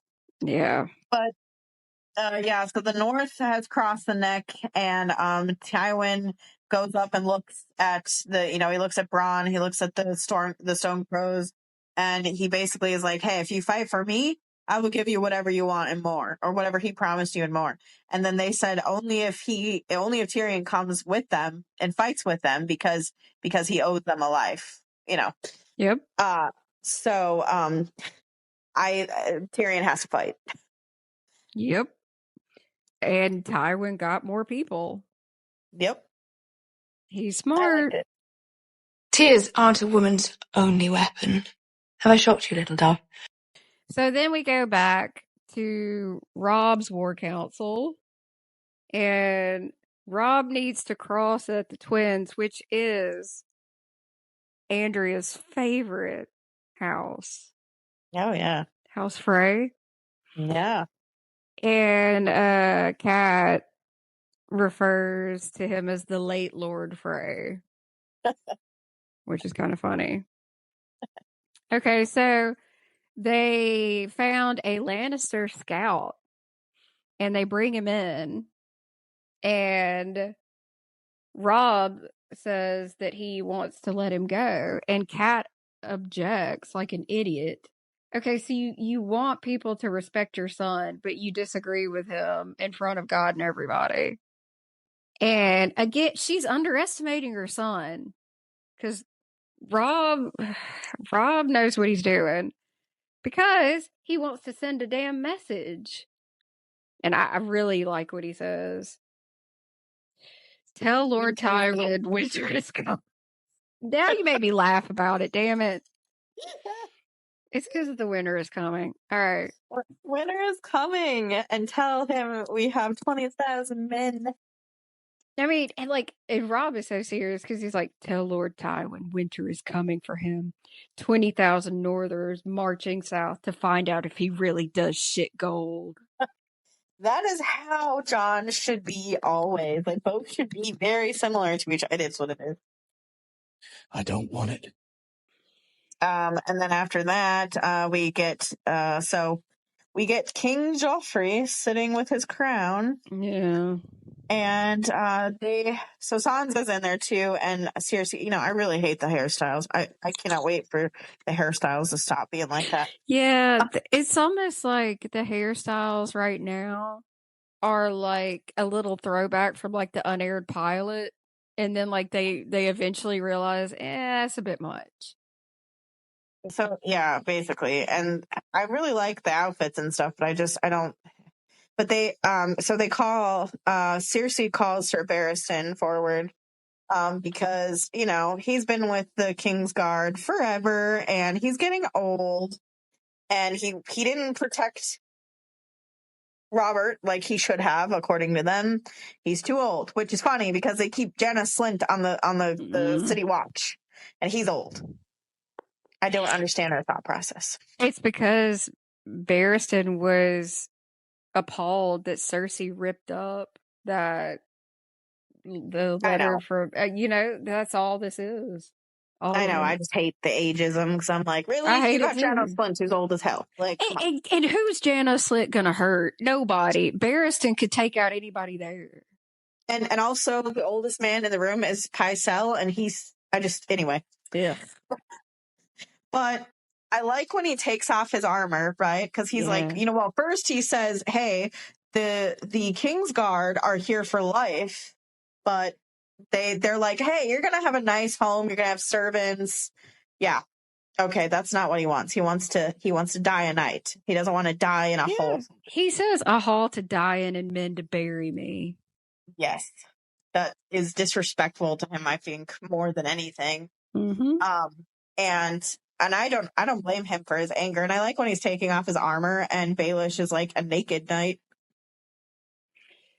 And he throws back, here, boy, melt it down and add it to the others with his sword. Which I was kind of wondering, like, what does that really mean? What's he saying with that?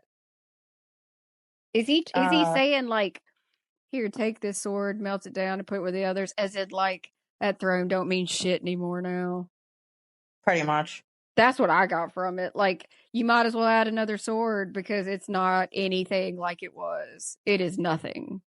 So, because he brings up Jaime killing Ares, and again, I just have to wonder, is that Barristan, remembering the past, like before Ares was kidnapped and all that, Yeah.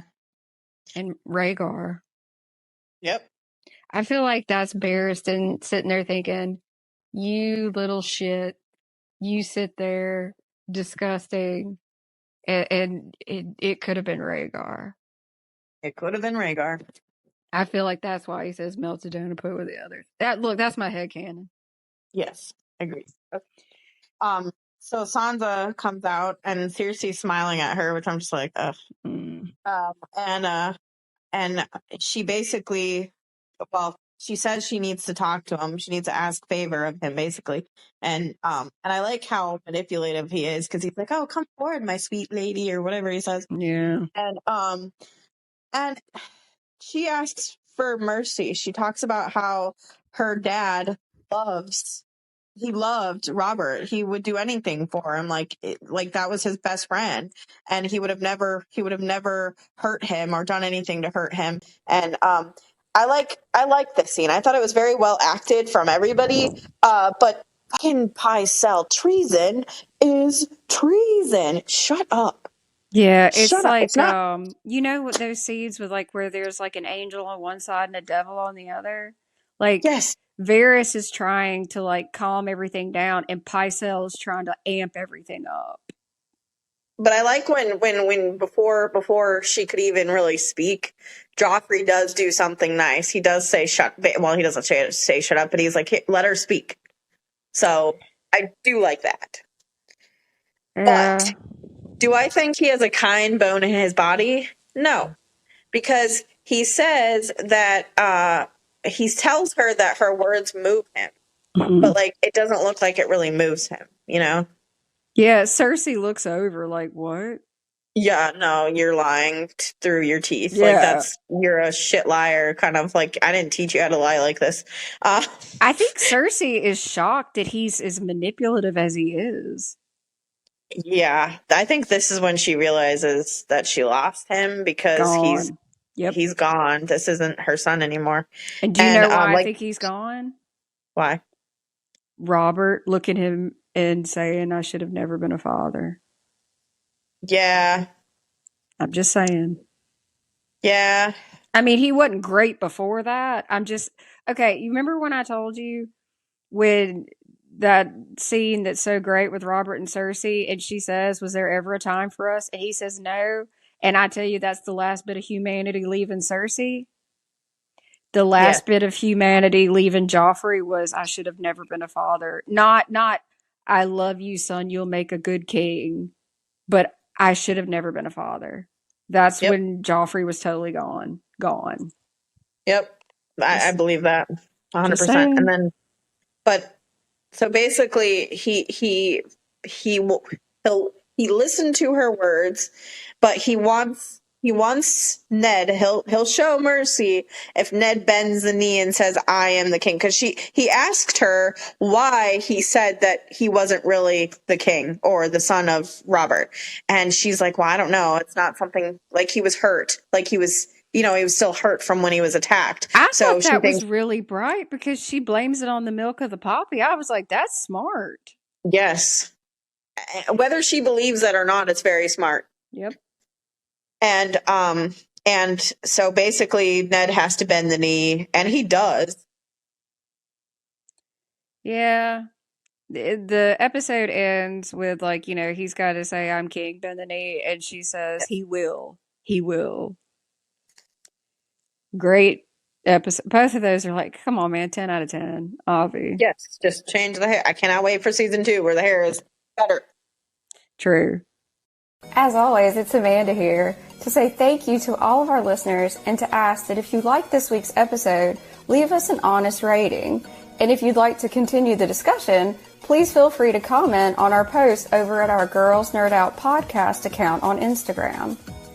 If you're interested in buying any of our merch to support the podcast and so that we can continue to release weekly episodes, then check it out over at girlsnerdoutpodcast.com. Our podcast logo was designed by Chairman Bilal over on Fiverr. Our podcast merch was put together by me, myself, and I at Southern Mother of Dragons on all social media. If you're interested in my personal merch, check it out at southernmotherofdragons.com. And the designs for that merch were put together by Ryuchi Studios on Etsy after an in-depth back and forth discussion with me to find the perfect merch for me and my loyal supporters.